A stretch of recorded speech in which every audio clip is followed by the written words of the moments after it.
What's up, XRP family? Thank you guys for joining the video for today. So we have some interesting stuff to go through. Here we can see, guys, 7 days countdown to history as FedNow goes live. The new global standard ISO 222 is the code that every bank and payment processor in the world will be connected to. The US is about to flip the switch on real-time settlement. It's coming. FedNow to launch in July will be the framework for a CBDC to compete with other P2P payments using digital assets like crypto and NFTs.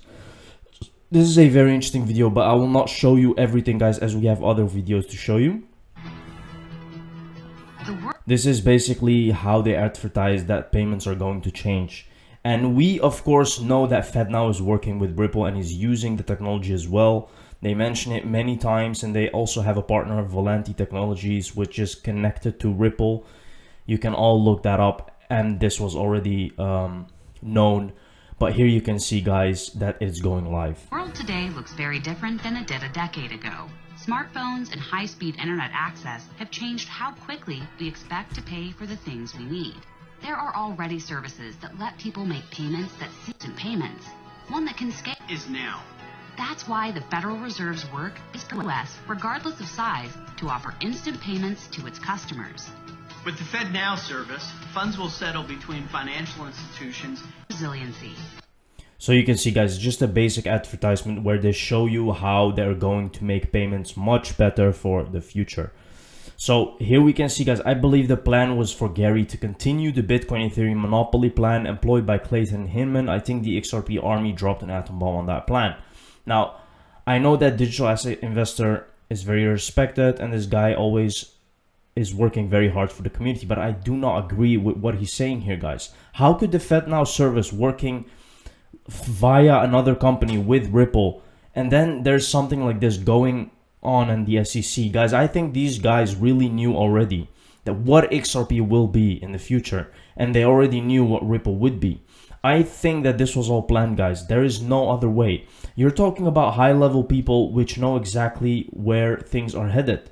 These people make calculated mistakes. They calculate everything that they do, right?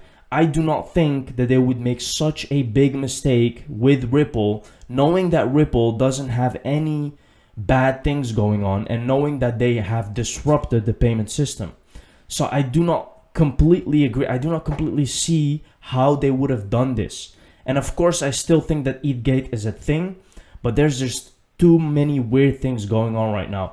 This clip confirms what BP Costello was saying on BlackBerry XRP Trumors. Jake Layton is not happy with Gary Gensler. Look at their reaction when Gary Cohn mentions Gary. Where you were to where Gary Gensler is.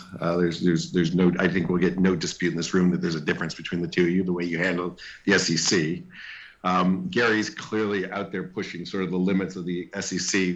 How do you look at that today, and where are the limits of sort of power of the SEC?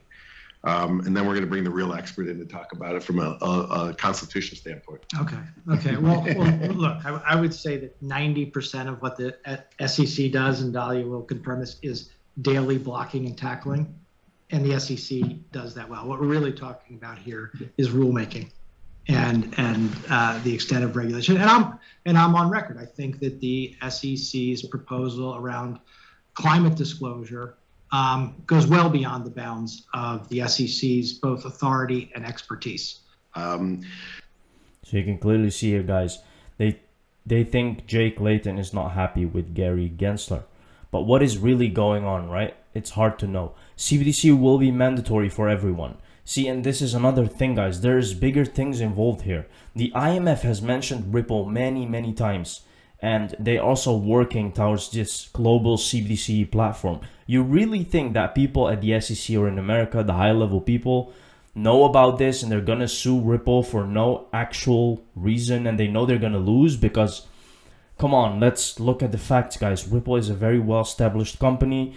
They do not have any scams going on. It's a legit crypto company, one of the few. It's already around for a decade. It's really robust. It has disruptive technology. So why do you think they would do that? Think Like, I think this is all scripted, guys. They are all following a big plan for Ripple to actually get regulated so it can start finally being used and being put at the front for this whole CBDC platform globally. The head of International Monetary Fund of the IMF, Kristalina Georgieva, said that the globalist organization is working hard on a global CBDC platform that will be mandatory for all citizens of the world. Let's take a look.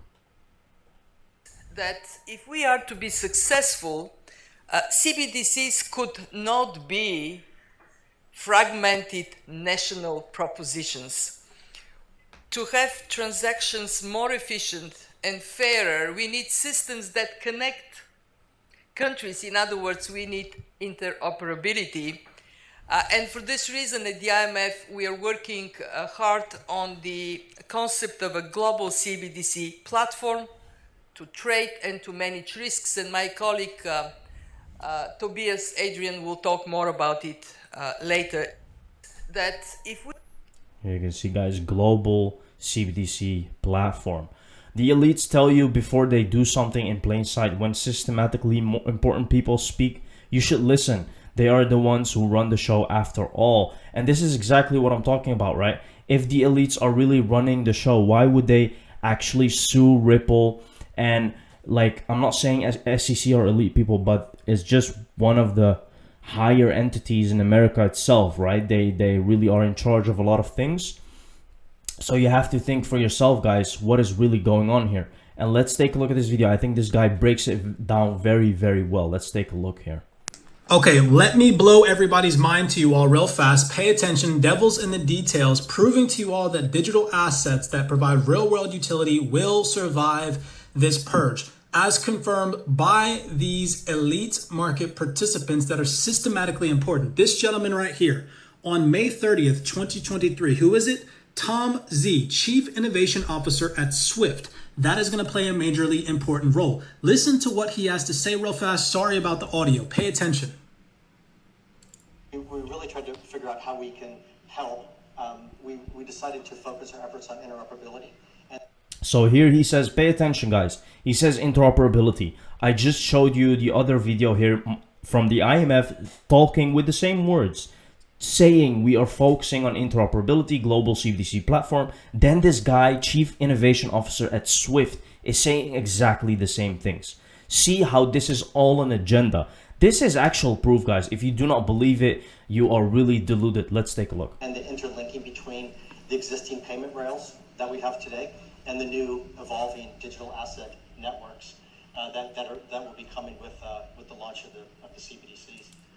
Digital asset networks that will be coming with the launch of the CBDCs, okay? That's one. Remember, this gentleman's from Swift. That's going to play an important role. This lady right here is the executive director of the Digital Dollar Project. Listen to what she has to say about CBDCs and cryptocurrencies, specifically cryptocurrencies. The vocabulary matters. Listen to what she has to say. This is, again, only from 4 months ago.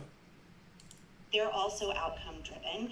And if they decide to, what are the design choices they're making so that those CBDCs are interoperable with stable coins, with cryptocurrencies, with the multitude of wallets that they will.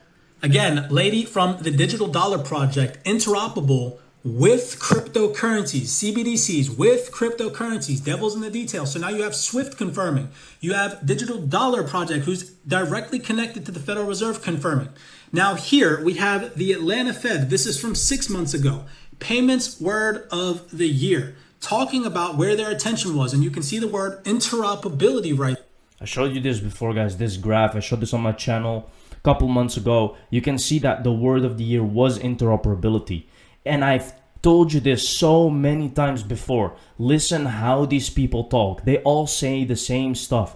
Since when Brett Garlinghouse was talking about interoperability and all that stuff a couple years ago, they started doing the same. They started doing the same at the moment they decided that they would use this technology, guys, to actually pave the way for the future payment rails.